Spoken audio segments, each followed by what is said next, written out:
La loi vise à encadrer le droit de grève ou de lockout dans les domaines jugés essentiels. Dans les dernières années, il y a eu une augmentation considérable du nombre de conflits de travail, des grèves ou des lockouts. En 2024, 285. Et on a réalisé que plusieurs de ces conflits-là prenaient la population en otage, jouaient considérablement des dommages à la population. Et c'est la raison pour laquelle on a élaboré un projet de loi pour protéger davantage, particulièrement les personnes qui sont vulnérabilisées par les grèves ou les lockouts.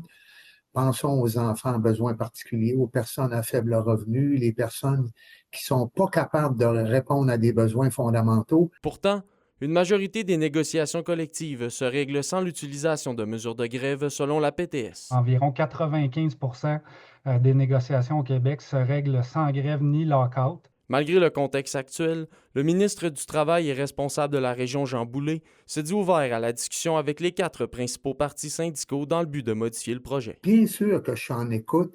Évidemment, il faut dialoguer.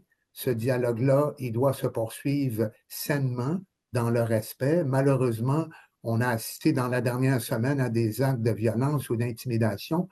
Moi, je suis tout le temps ouvert. Pour des syndicats comme la FIC-CISAT, l'invitation n'est pas la bienvenue. Pour le moment, il n'y a aucune ouverture à aller avoir une discussion avec le ministre du Travail à ce sujet-là parce que clairement, ce projet de loi-là n'a pas sa place. C'est une attaque fondamentale aux droits des travailleurs. Pour ce qui est des syndicats de la CSN de la région, il est clair que le projet de loi tel qu'il est, il doit être retiré.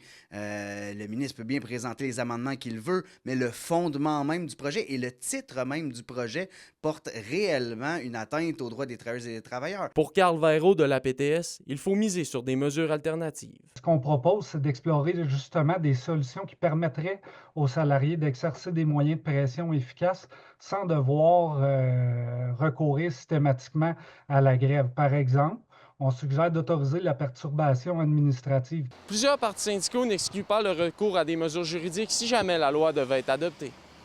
Olivier Morin, RNC Nouvelles, Rwanda.